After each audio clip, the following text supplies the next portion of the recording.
Hi Scorpio, welcome to my channel.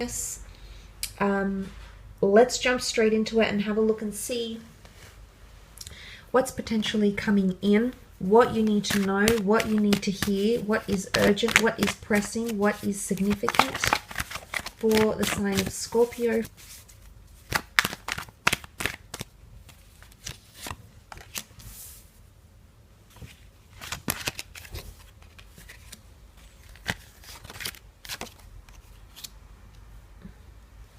Okay, I feel like there's a situation here that's going to come to full circle. Let's start off with the Seven of Wands. Now, the Seven of Wands can be seen as a card of resistance. It can be seen as a card of anger or wanting or needing to fight for something here, but feeling like you're doing it alone.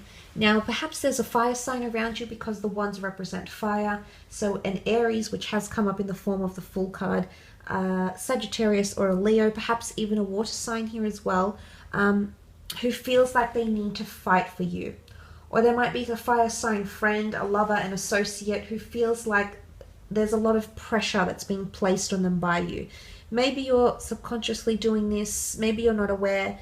There could also be someone here who's trying to fight their way back into your life. They're trying to fight for a new beginning, and the new beginning has come up in the form of a Fool card. This person has maybe made a fool of themselves. Maybe they feel humiliated, they feel embarrassed, they feel remorseful, regretful about a situation that has occurred. And maybe they want to make amends. And I say amends, and this is why I think a situation will come full circle, because the universe wants you to know you have the King of Cups here, and this is emotional resolution, or a climax, if you will, of some kind. So a climactic end or a climactic point in a friendship, in a connection, is in a business setting.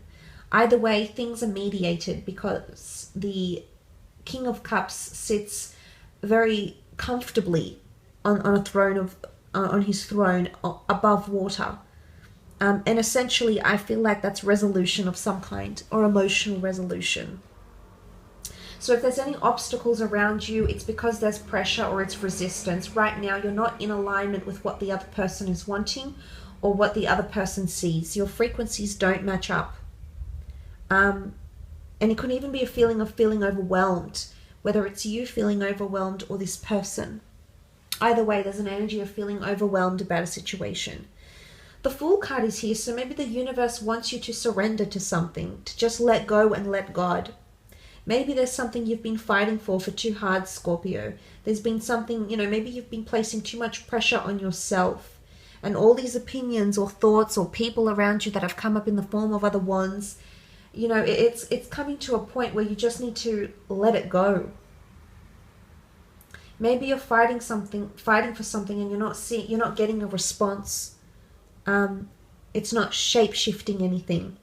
The Fool card can be submission. It can be surrendering to something, surrendering to dreams, surrendering to a situation, surrendering to a person. Truce, okay? Truce, forgiveness, peacefulness. Because the white flower is the purity. The sun gives life to something, illuminates a path. And the Fool can go one of two ways. He's on the edge of a precipice here. So he's got a good vantage point, I suppose, for perspective. Yes, he chooses not to look down, however. He chooses not to look down, which could lead to his demise. So you're actively not seeing something, or you're actively choosing to turn a blind eye to something, Scorpio, or you're looking away from something. Maybe it's dreams. You have a dream. You want that person. You want that job, yet you're looking away. Maybe you're surrendering, and in one way it could be that you feel like you're on autopilot, and more often than not we tend to feel this way, that life just happens to us, and we're just experiencing, and we're on cruise control. So that can be a meaning here of the Fool card, because he's foolish to think that. But on the flip side, the Fool is also passionate. The Fool is the happy-go-lucky being. The Fool follows his passions, things that excite him, adventure. For some of you, there's possibly adventure calling, overseas opportunities, foreign lovers that are coming in around you, and they're promising you a new beginning. But either you're neglecting to see it, or it's not something you'd even consider. Maybe this person isn't your type. Maybe the industry that you've looked at isn't something you see yourself doing. And I wouldn't say it's neglect, but sometimes the Fool doesn't know any better. He's too caught up in the moment, and that's not a bad thing in any aspect. It's not. But sometimes we need to open our eyes. His eyes are closed. He's not seeing the beauty. He's not seeing what could potentially be in front of him. He's not seeing the path because he chooses not to, or maybe he's a little bit closed-minded, maybe a little bit narrow-minded. So if this isn't you, Scorpio, there could be someone acting this way. Maybe this is the universe showing you that there's someone who's turned a blind eye to something, your work, your contributions, your efforts, your advances.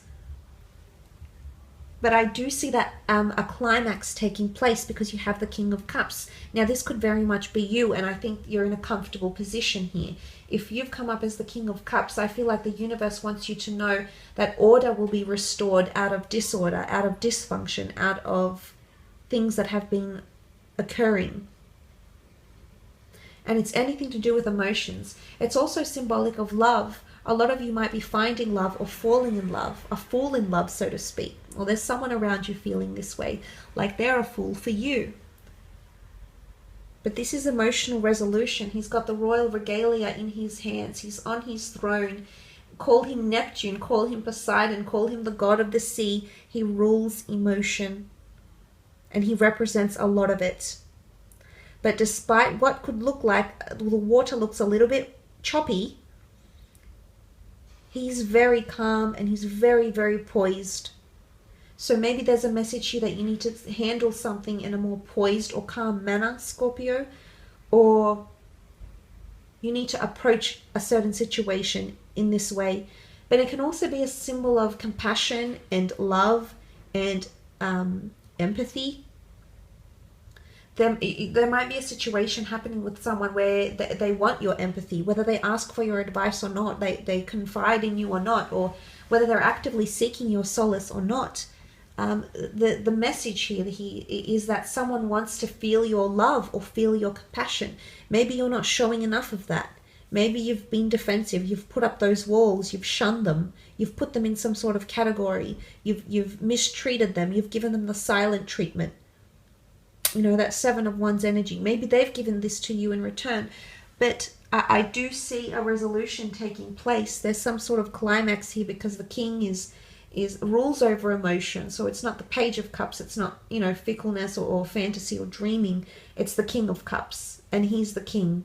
So it's evolution, I suppose. Could also be emotional evolution or growth within a relationship or a friendship.